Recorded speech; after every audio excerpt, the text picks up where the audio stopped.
Alla i weid, mae David Oliver yn nabod pawb. Dwi'n boi poblogaidd iawn, cofio, Helo, mae tryc a gafel nhw ti fan hyn.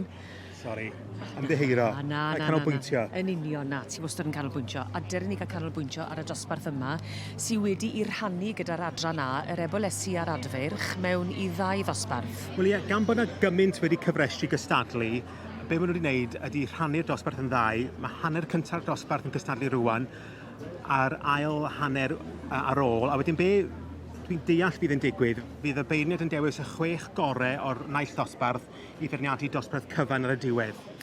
Odi hwnna'n arwydd da, felly, bod yna gymaint o bobl wedi dod â'i cyffilau yma gyda'r adran A? Yndi, dwi'n meddwl bod o'n peth eitha iach, bod yna gymaint o gystadlu.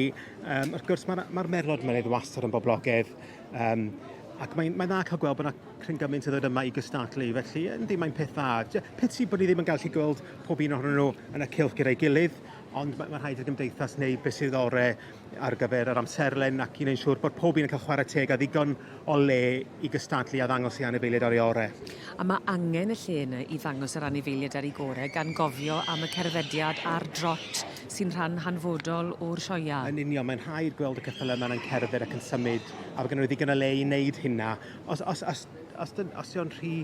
Os di pawb yn rhy crampt i fewn a ydych chi'n gallu gweld y ceffylau cystal.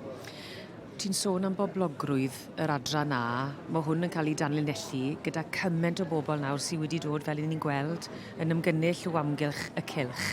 A mae'r un stori yn cael ei weld bob blwyddyn. Be sy'n neud yr adran A, y Merlod Mynydd Cymreig mor boblogaidd? Dwi'n meddwl bod yna cymeriad cystal gyda'r adran A. Maen nhw'n boblogaidd i gadw, maen nhw'n rhatach i gadw neu cobyn neu anifel fawr o ran be mae'n costi i fwydo nhw. A hefyd maen nhw'n bach yn llai yn hawdd i drin. A mae yna jyst rhywbeth, dwi'n siŵr be ydy, mae yna rhywbeth romantis ynglyn â'r bridiau Cymreig, a ffaith bod nhw yn cynhenid, bod nhw'n rhan o'n diwylliant ni mewn ffordd yma yng Nghymru ac yn cefn gwlad. Maen nhw'n rhan ohonyn ni. A mae rhaid cofio, ti angen dychmygu nhw yn rhydd ar y mynydd yn dwyt. Pan ti'n gweld y llun falle ohonyn nhw, odi'r beirniad yn aml yn edrych arno, yr peth rhydd yna? Mae'n rhaid, mae lot o feirniad yn dweud bod o'n bwysig fel bod yna golwg o fyrynyddoedd arnyn nhw mewn ffordd, bod ti'n gweld dyna yw eu lle nhw, bod yna caledrwydd, asgwrn, siwrle, taip.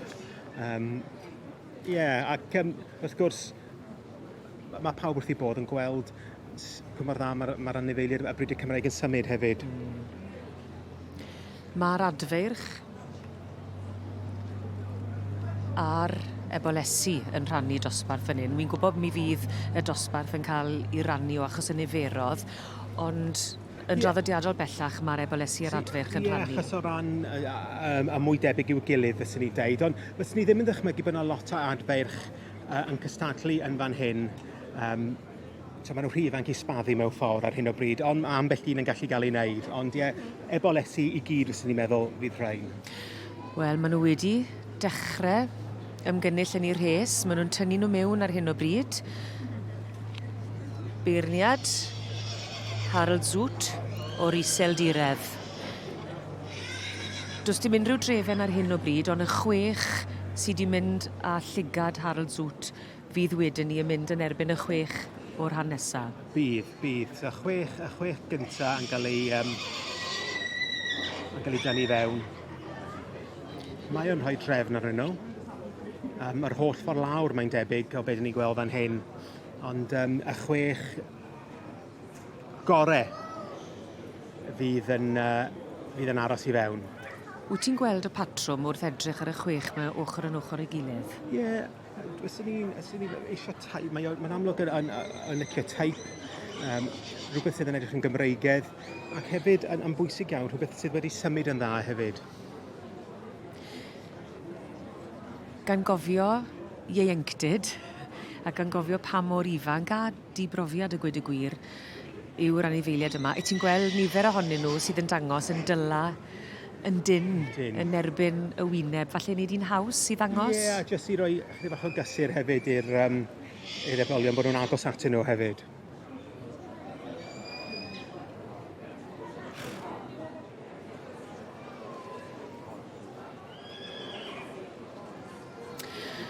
Mae'n llyged ni gyd ar hyn o bryd ar yr adran A, y Merlod Mynydd Cymreig.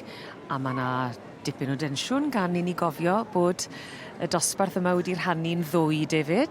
Wrth gwrs, mae'r ail hanner fan hyn ac mae'r beirniaid Harold Zoot yn mynd i jyst cael taro golwg bach sydyn dros nhw unwaith eto. A be fydd o'n neud rwan ydy pigo'r 6 gorau i fynd i gystadlu yn erbyn y 6 gorau o'r dosbarth blaenorol. Ac bob un yn gobeithio ddawn nhw i'r 6 uchan fan hyn. Rhai wedi mynd â dyliged i? Ie, mae'n ambell un neis. Dwi'n licio'r un sydd ar y brig yn y dosbarth yma. Yr un sydd ar y sgrin ar hyn o bryd. Dyma ni. Ac Menau Mon Alice. Ac yr ail hefyd efo Rod Lewis wedi ddal llyged hefyd. Rod Lewis, wrth gwrs, brydfa cwmeidwy o Landysul. Cwmeidwy a law. Ac wyt ti dechrau gweld y patrwm yn debyg iawn i'r 6 cynta dath o'r dosbarth cynta? Yn bendant, dyn ni'n gweld nhw fan hyn. Mae o wrthi yn dynnu nhw fewn yn eitha sydyn rwan. O'n blaenau ni nawr, pennech Esther May o'r march pennech Benfolio a'r gaseg pennech Ellie May. Wi'n credu, a weles i Freddie Deacon yn dangos fan hyn. Mae Freddie yn drydydd ar hyn o bryd yn y dosbarth yma. Freddie Deacon dath yn dipyn o seren yn y sioe yn yr haf yn do. Do, chwarae teg, a llynedd hefyd, gath dipyn o lwyddiant yn dangos ar ran bobl eraill. Ac yn dangos bod y dyfodol yn ddisglair iawn gyda'r trinwyr ifanc. Ie, mae'n allwy, dyn ni'n ffodus iawn o gael lot o trinwyr ifanc sydd yn brwdfrydig. A mae hynny mor bwysig bod yna bobl ifanc a bobl newydd yn dod fewn i'r magu ar dangos i sicrhau bod yna dyfodol i'r byd yma. Harold Zoot o'r Iseldirodd. Dyna fe, y gŵr yn beirniadu yr adran A yn y ffair ea eleni. A wedi gweud bod y carne yn hynod o bwysig iddo fe. Yndi, mae yna hen ddywediad yn Saesneg, no foot, no horse. Ac mae hynny yn beth bwysig iawn achos dyna, os dyn nhw ddim yn gallu cerdded ar carne cryf ac yn sownd, sa'n pwynt gael nhw. Dangos y sylfaen gadarn. Yndi, mae o. Mae'n cerdded yn eitha pwrpasol. Cyfle ola falle i edrych ar rhan isa yr rhes. Ac os na newidiaeth yn mynd i fod.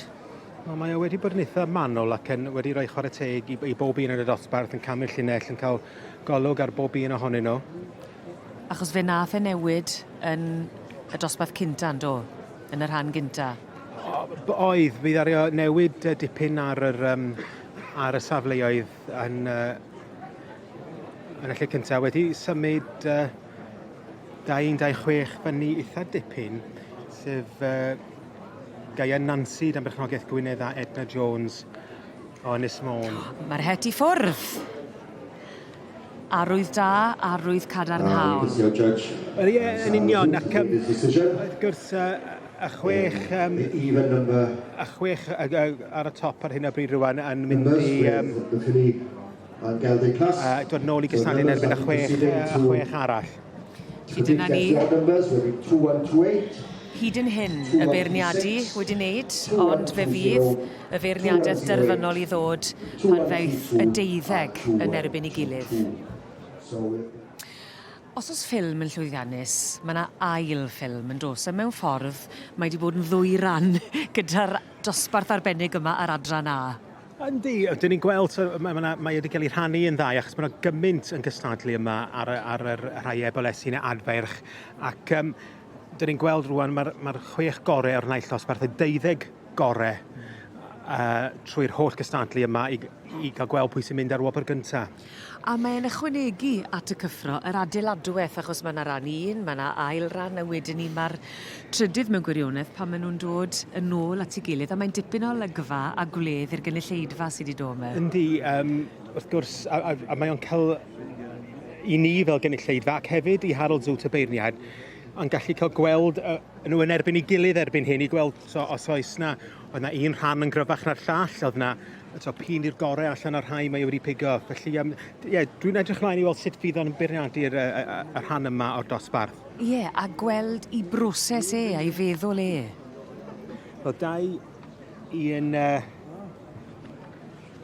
Glebdale Audrey. Yn eiddo i Kitty Bodley. Dyma ni Rhys Freeman yn fan hyn, Peniel Sydney Rose. Wrth y march Hoi Coast Empire ac allan y Peniel Savannah. Mae'r cyfle cynta iddo fe weld y deuddeg o'i flanau mae wedi ddewis yn y ddwy adran. Dyma ni David Morgan, ffynon bach, Bramwen Wilson i'n fan ni, ond Tracy Jones sydd yn fan hyn. Gyda Nant Fforchog Dei Lili. Allan o'r march Centennial Ramos a'r gaseg Nant Fforchog Anatholia. Thomas Jones yn dangos Ffraieli Rosyn Hedd.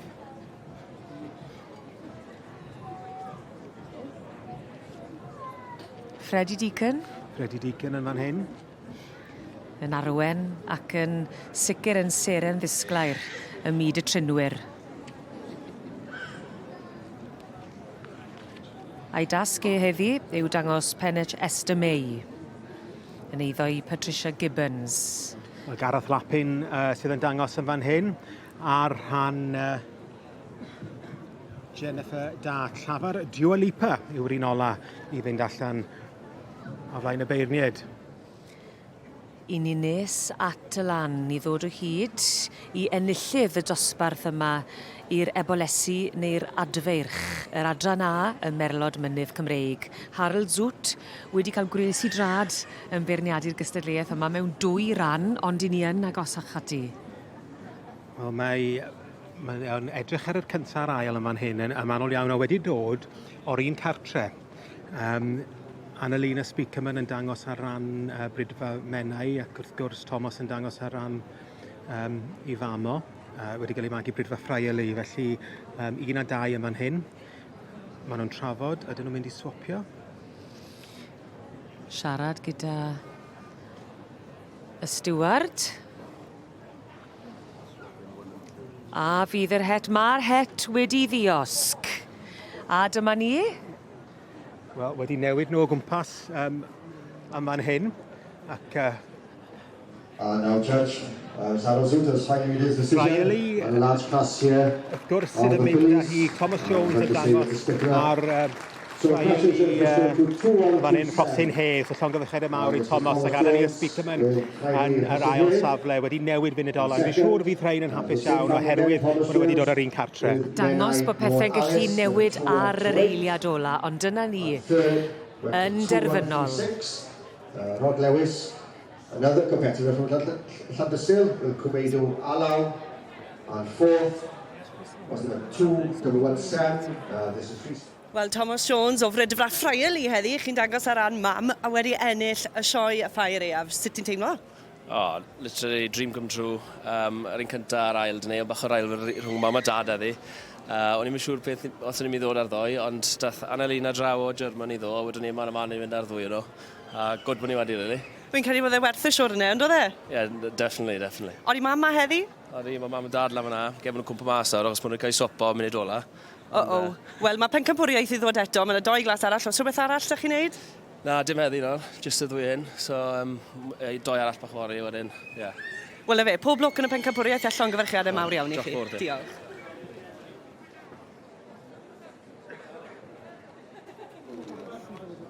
So, chi llongyffiadau teulu Jones o Llandysil a Thomas o dangos ni. Efo Ffraieli Rosyn Hedd yn ennill y dosbarth Ebolesu Adfarch. So, congratulations to the family there. First and second. Mae di bod yn dipyn o daith i ddod o hyd i'r enillydd, ond wedi cyflawni'r gamp. Llongyfarchiadau mawr iawn i Thomas Jones a Ffraieli Rosyn Hedd yn mynd â hi. Thomas Jones, Llandysil, mae'n awr yn Alice yn ail, 2-7.